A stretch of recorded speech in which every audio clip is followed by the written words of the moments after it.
Fala, meus irmãos, tudo bem? E aí, como é que vai? Hoje estamos aqui para gravar mais uma aula da nossa escola bíblica. Estamos estudando a revista Juízes e Ruth, né? E chegamos à lição de número 4, que é baseado no capítulo 8 de Juízes. E o assunto da lição é esse: Gideão rejeita governar e leva o povo a pecar. Essa lição vai falar a respeito de um erro de Gideão de levar o povo a pecar. Então, muitas vezes nós erramos por fazer coisas erradas, mas também acontece momentos de errarmos exatamente por não fazer aquilo que é certo, né? Por uma omissão. Então é isso que a lição vai retratar hoje, tá? O texto áureo diz assim: Porém Gideão lhes disse: Não dominarei sobre vós, nem tampouco meu filho dominará sobre vós. O Senhor vos dominará. Juízes capítulo 8, verso de número 23.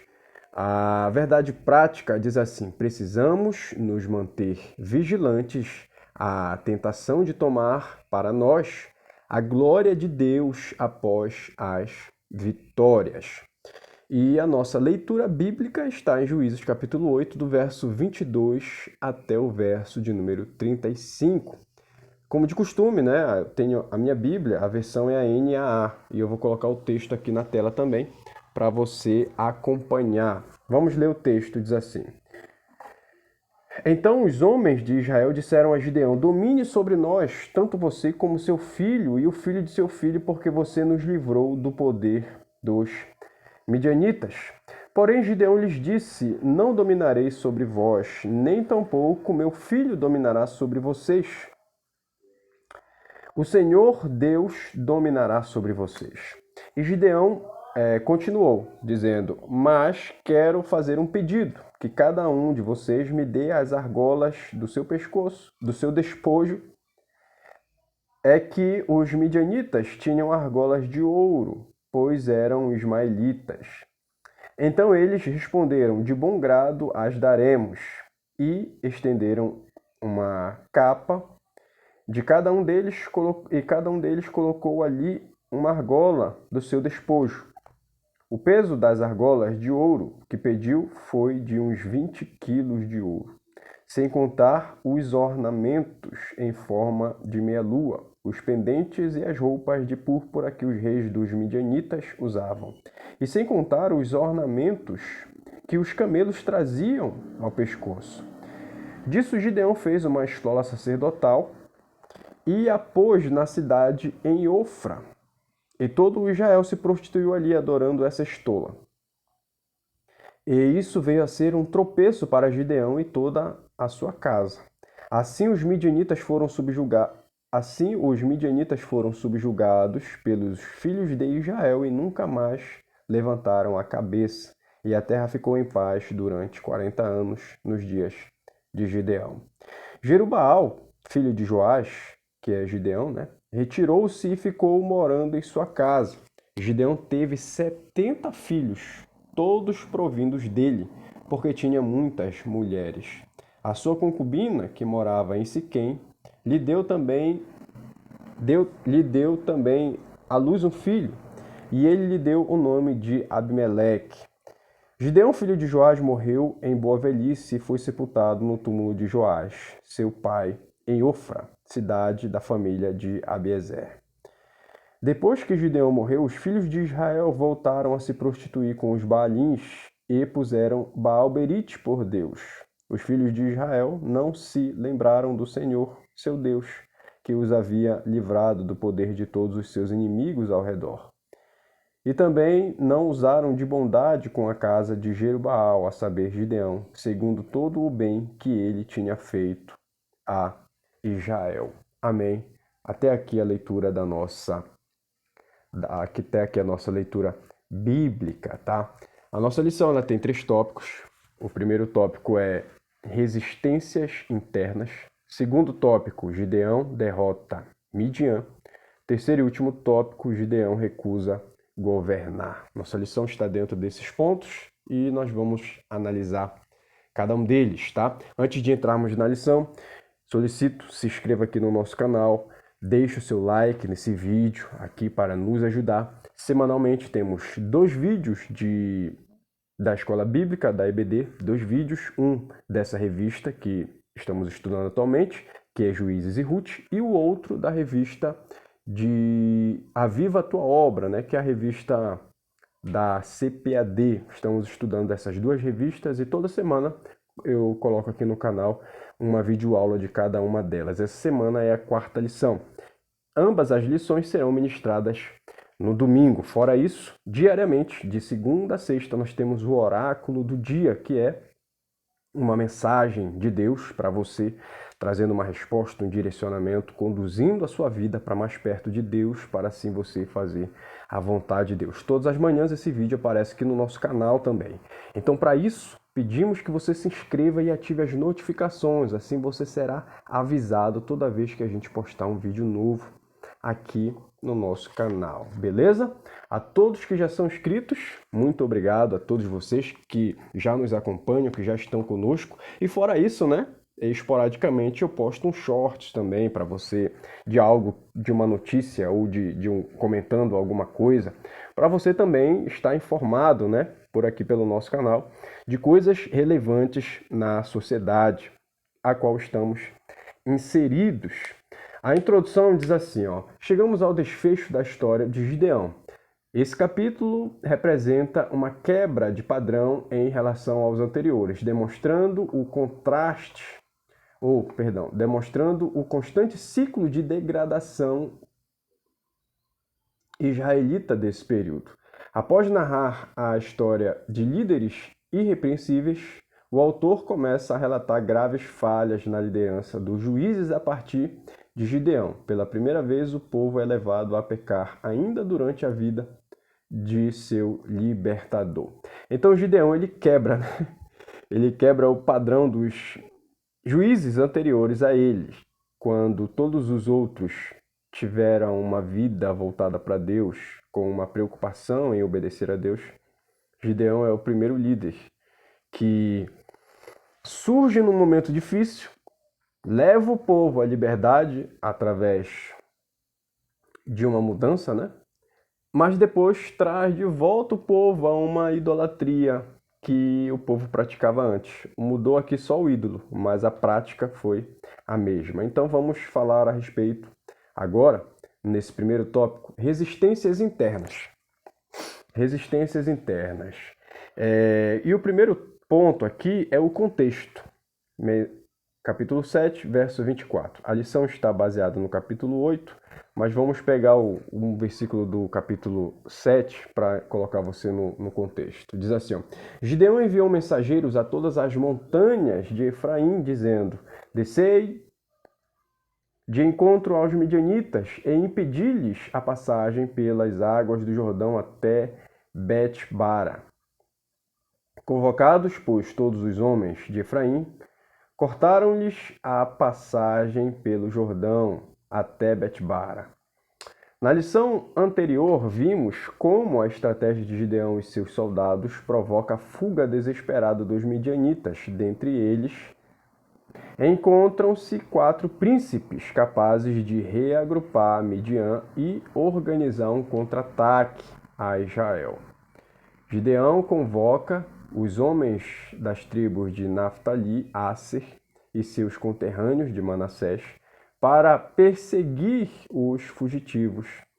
E quando percebe que parte do exército inimigo tentava atravessar o rio Jordão, Gideão envia mensageiros a Efraim que interceptasse e elimina 2 de seus príncipes. Então aqui nós vamos ver uma coisa muito importante. A estratégia de guerra que vimos na lição anterior faz com que Gideão seja vitorioso e assim o povo de Midian foge, né? Foge com medo, foge para salvar a vida. E aqui nesse ponto nós vamos perceber que Gideão ele solicita ajuda de outras tribos para que eles perseguissem os fugitivos, a saber 15.000 soldados do exército de Midian. Eles fogem com medo. e eles fogem dos 300 que iniciaram ali a guerra, né? Então aqui nesse ponto nós vamos perceber que Gideão, ele solicita auxílio e reforço, ele solicita ajuda das outras tribos. E isso provoca uma ira na tribo de Efraim, e é o que vamos ver agora nesse segundo ponto. Olha aqui, ó. Deus entregou nas vossas mãos os príncipes dos midianitas, Oreb e Zeeb. Que pude eu fazer comparável com o que fizestes? Então, com falar-lhes esta palavra, abrandou-se-lhes a ira para com eles. Olha aqui. Efraim era uma das tribos mais poderosas de Israel e uma das poucas que conseguiu conquistar completamente a sua herança. Dois dos santuários mais importantes de Israel, Betel e Siló, situavam-se em suas divisas. Os líderes de Efraim se sentiram menosprezados porque, a despeito de seu prestígio, Gideão não os chamara para ajudar na batalha, encarando-os apenas para barrar os inimigos já fragilizados em fuga. Gideão conhecia o potencial de Efraim e provavelmente receava que seus homens não aceitariam de bom grado a liderança de um homem pobre de Manassés, né? A forma como foi confrontado pelos homens dessa tribo demonstra que tal receio não era infundado, conforme Juízes 8:1. Efraim queria receber a glória das batalhas, o que só prova como Deus estava certo, em Juízes capítulo 7, verso 2. Então vamos entender uma coisa aqui. Gideão, ele percebe, né, o clima ali esquentando entre ele e os líderes da tribo de Efraim. Eles já estavam estressados, vieram com uma resposta arrogante para cima de Gideão, o que não é verdade, porque dentro da história nós vamos ver que Gideão convoca todas as outras tribos, inclusive Efraim.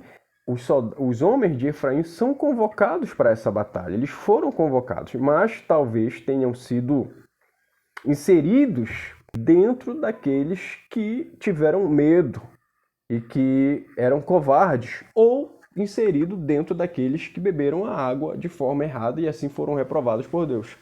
Não sabemos, podemos concluir isso. A verdade é que aqui eles estão questionando por não participarem da batalha principal, né? E somente serem convocados para interceptar os que estavam fugindo. Podemos aqui também perceber que Gideão, ele tem um jogo de cintura, né? Como a gente já percebe, ele sabe falar, ele sabe se expressar muito bem. E aqui, usando bom senso e sabedoria, ele traz uma palavra branda, uma palavra calma, e assim ele consegue aplacar a ira dos seus conterrâneos, né? E muitas vezes nós também não fazemos dessa forma, né? Quando alguém vem já com brabeza, a gente rebate com brabeza e aí piora tudo. Mas a palavra de Deus aqui em Provérbios 15, verso 1, fala que quando nós temos palavras calmas e suaves e brandas, a ira, ela é desviada. Então foi o que Gideão fez aqui. Com isso ele consegue, né, o apoio e ele consegue abrandar aquela tensão que houve naquele momento. Mas Gideão nem sempre faz assim. E nós vamos ver aqui no terceiro ponto que ele age de forma diferente com as pessoas de Sucote. É o ponto 3, a ira de Gideão contra Sucote. Então disse Gideão: por isso, quando o Senhor entregar nas minhas mãos Zeba e Salmuna, trilharei a vossa carne com os espinhos do deserto e com os abrolhos.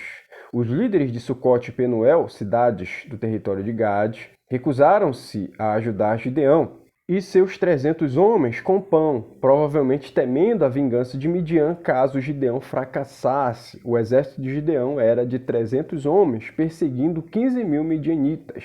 Duvidaram que Deus poderia livrá-los pelas mãos de Gideão com tão poucos homens, esquecendo-se que Deus acabara de operar uma vitória miraculosa. Mas o que mais surpreende nesse episódio é o contraste entre o comportamento de Gideão com relação ao episódio com os homens de Efraim. Aqui ele abandona toda a diplomacia e se deixa dominar pela ira, prometendo uma violenta vingança às duas cidades por ter zombado dele e lhe negado o suporte. Então, como a gente já falou, aqui a gente vê a mudança. Gideão, que age com diplomacia e palavras suaves com a tribo de Efraim, aqui ele age totalmente diferente. Ele muda o semblante, ele muda a conversa, o tom de voz e ele age de forma muito arrogante. Embora aqui a tribo de Efraim não zombou dele, mas sim questionou coisas e questionou com bastante arrogância. Aqui Gideão está agindo da mesma forma. Ele recebeu uma negação, não quiseram ajudá-lo, falando já, né, de Sucote, e ainda zombaram dele.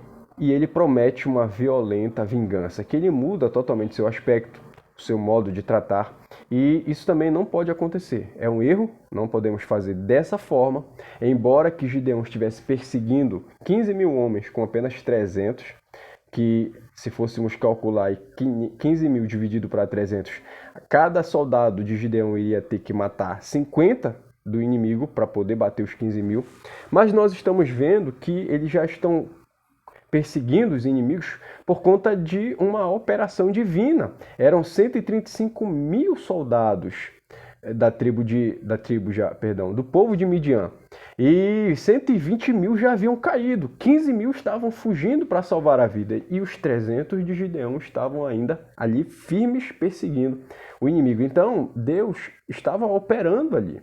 Faltou visão, né, do povo de Sucote e Penuel. Não eram servos de Deus, não tinham a obrigação de ter a visão, né, de ter um compromisso com Deus, mas poderiam ajudar e não fizeram isso. E aqui no segundo tópico nós vamos ver Gideão derrota Midian.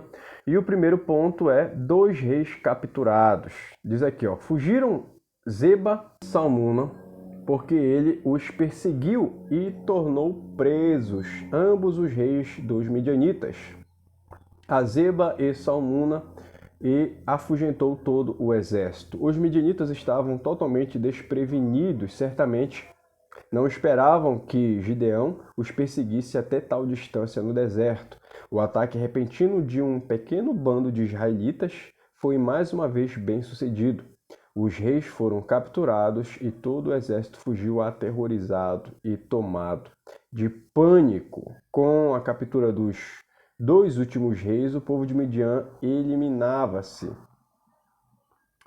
Com os 2 últimos reis do povo de Midian, né, eliminava-se qualquer chance de reagrupamento ou de contra-ataque. Então aqui a gente percebe a importância dos 300 de Gideão perseguir o inimigo até o fim para matar os reis, né, que eram os líderes que conduziam ali os seus soldados para a batalha, eliminando então totalmente a possibilidade de haver um contra-ataque, de haver um reagrupamento para que os midianitas retornassem para lutar contra o povo de Israel. Eles tinham soldados para isso, mas a gente vê que Gideão vai até o fim para acabar com toda e qualquer possibilidade de contra-ataque. Nós devemos fazer igual. Gideão ele vai até o final da batalha para acabar de vez com todo o problema, e nós também devemos seguir esse mesmo exemplo. O segundo ponto aqui é a vingança pessoal de Gideão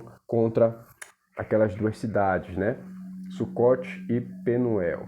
Olha o que diz aqui, ó. Tomou os anciãos da cidade e espinhos do deserto e abrolhos, e com eles deu severa lição aos homens de Sucote. Derrubou a torre de Penuel e matou os homens da cidade. Gideão fez a Sucote e Penuel exatamente como havia dito. Antes fez questão de jogar em rosto a atitude debochada das 2 cidades frente ao seu pedido de ajuda. Gideão executou a sua vingança não por uma ira santa, mas por ter o povo duvidado do Senhor. Ele deixou claro que era uma questão pessoal.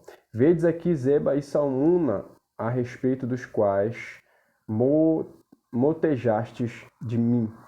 Juízes 8:15. Então Gideão ele expressa a sua raiva, a sua ira. A Bíblia diz que a ira do homem não opera a justiça divina. Então, de uma forma equivocada, Gideão vai aqui, castiga esse povo, mata pessoas apenas para expressar a sua ira. Uma atitude muito errada de Gideão aqui, na minha opinião, foi fazer com que esse povo sofresse e penasse, simplesmente por não tê-lo ajudado, né? E o terceiro ponto aqui é a vingança de sangue. Disse-lhe, pois, Zeba e Salmuna: que homens eram os que matastes em Tabor? Responderam: como tu és. Assim eram eles. Cada um se assemelhava a filho do rei. Até esse ponto da história, Gideão parece determinado a perseguir os midianitas unicamente a fim de cumprir o chamado de Deus para libertar Israel da opressão de Midian. Porém, o autor de Juízes agora nos revela que Gideão tinha uma razão pessoal para perseguir os últimos reis midianitas por tão longa distância e sob circunstâncias extenuantes. Zeba e Salmuna eram os responsáveis por matar seus irmãos por parte de mãe. Então agora, com mais este fato, percebemos que Gideão é um cara muito vingativo e que, além de se vingar das duas cidades, né, de Sucote e daquela outra cidade, como é o nome aqui? Penuel.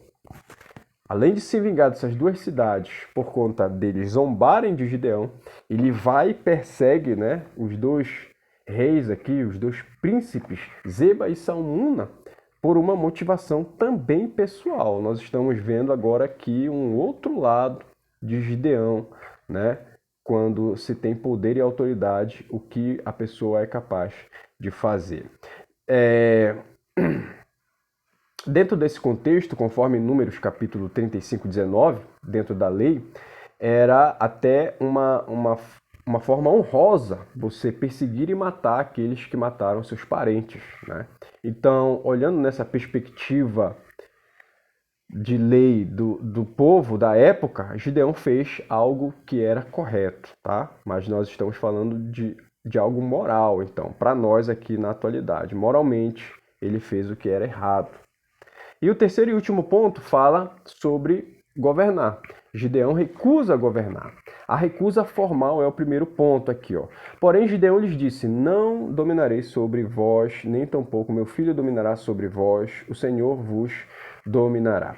Os israelitas propuseram que Gideão se tornasse seu rei e estabelecesse uma monarquia hereditária. Gideão, porém, rejeitou o pedido, dando a entender que sua convicção era que Israel deveria continuar como uma teocracia, o Senhor deveria governá-los. Alguns comentaristas defendem, porém, que a recusa de Gideão foi apenas uma aceitação disfarçada sob a forma de uma recusa piedosa, numa tentativa de ganhar a simpatia do povo. Há fortes indícios que reforçam esse posicionamento. Aqui a gente vai perceber, então, eu queria trazer para você dois pontos só. O primeiro é Gideão, ele está certo em rejeitar que ele seja rei. O Senhor não o chamou para ser rei, o Senhor o chamou para ser juiz. Aqui está ok. Porém, ele está errado em rejeitar governar sobre o povo. Ele deveria sim governar como um juiz, como alguém que conduziria o povo para os caminhos de Deus. Mas ele não faz isso. Ele não quer ter a responsabilidade de governar e de conduzir o povo nos caminhos do Senhor. E mais adiante aqui, nós vamos ver que Gideão, ele não quer ter a responsabilidade de um governador, né, de uma liderança, mas ele quer ter os privilégios de uma liderança. Olha que coisa interessante. Ele pede ouro para o povo dá de livre vontade, de boa vontade até, por entender que Gideão é um líder que Deus chamou, mas ele não quer ter essa responsabilidade, ele só quer ter os benefícios e não as responsabilidades. Isso é algo muito errado. Muito errado. Gideão, ele quer ter uma vida de monarca, mas não quer ter a responsabilidade. Então, uma coisa não se separa da outra. O Senhor nos chamou para termos responsabilidades e também para termos, coisas boas, para termos regalias mediante a essas responsabilidades. O Senhor nos chamou e quer nos abençoar, mas isso vem mediante ao nosso trabalho, ao nosso serviço a Ele. E Gideão, ele toma uma atitude muito errada. E aqui no segundo ponto nós vamos ver que ele leva o povo a pecar por conta desse erro. E fez Gideão disso um éfode. É o segundo ponto aqui que fala, Gideão leva o povo a pecar. Verso de número 27 do capítulo 8. E fez Gideão disso um éfode e pô-lo na sua cidade em Ofra, e a todo Israel se prostituiu ali após ele. E foi por tropeço para Gideão e a sua casa. Para completar, Gideão pegou o ouro que havia pesado e fez um éfode, acessório que fazia parte da vestimenta de um sumo sacerdote, e que carregava o Urim e o Tumim, duas pedras usadas para propósitos oraculares, conforme Êxodo 39. Ele o pôs em sua cidade natal, numa clara tentativa de fazer de Ofra uma cidade renomada em Israel, na qual o povo pudesse encontrar conselho e direcionamento. Isso foi uma tragédia. Isso fez com que o povo se afastasse dos caminhos de Deus, fez com que o povo voltasse à idolatria. Eles passaram então a adorar aquele éfode de ouro que Gideão havia feito. O povo sem liderança, ele vai de mal a pior. Por honrar a Gideão, Deus permite que o povo ficasse em paz, no sentido de guerra contra outras nações, durante 40 anos. Mas é a primeira vez que nós vamos ver aqui que o povo não valoriza isso. O povo se volta contra Deus, o povo começa a cair mais uma vez na idolatria, na prostituição espiritual, e eles começam então a adorar esse éfode aqui, simplesmente porque Gideão não quis liderar o povo, não quis liderar o povo. Isso é muito triste, é muito trágico. E nós vamos ver que depois, aqui nesse último ponto, é a morte de Gideão, que nós vamos ver agora. E a gente vai ver que depois que Gideão morre, o povo mais uma vez se desvia dos caminhos de Deus. Olha o que diz aqui, verso de número 33. Morto Gideão, tornaram a prostituir-se os filhos de Israel após Baalins e puseram Baal-Berite por Deus. O ciclo se repete. Assim que Gideão morreu, Israel voltou a servir outros deuses. Dessa vez a adoração foca-se em Baal como senhor da aliança, Baal-Berite. Ele deveria presidir os pactos, alianças e contratos. Um templo foi constituído em sua honra em Siquém. Os últimos versos são um prenúncio do mal que viria sobre a cidade, sobre a casa de Gideão a partir de Siquém, através da vida de Abimeleque, que inclusive é o tema da próxima lição. Então, a gente percebe que mais uma vez, por falta de liderança, o povo cai em um abismo espiritual, se voltando contra Deus, praticando a idolatria. A aplicação pessoal diz assim: as consequências desastrosas advêm quando buscamos reconhecimento próprio, às custas do sucesso que Deus nos proporciona. Nosso desejo genuíno deve ser o de que Cristo cresça e que nós diminuamos. Por fim, responda aqui nos comentários o questionário da nossa lição. Primeira pergunta: que tribo de Israel queixou-se de não ter sido convocada por Gideão à batalha? Segunda pergunta, segundo a lição, qual o significado do nome Abimeleque? E a última pergunta, qual a cidade natal de Gideão? Deixe as respostas aqui nos comentários. Siga a gente também no Instagram, tá aqui embaixo o link do nosso Instagram, e se inscreva no nosso canal, deixe o seu like para nos ajudar. E por último, compartilhe esse vídeo, com seus amigos, para que outras vidas, outras pessoas sejam alcançadas com a pregação do Evangelho e as aulas da Escola Bíblica Dominical. Obrigado por nos acompanhar até aqui. Fica na paz e até a próxima. Tchau.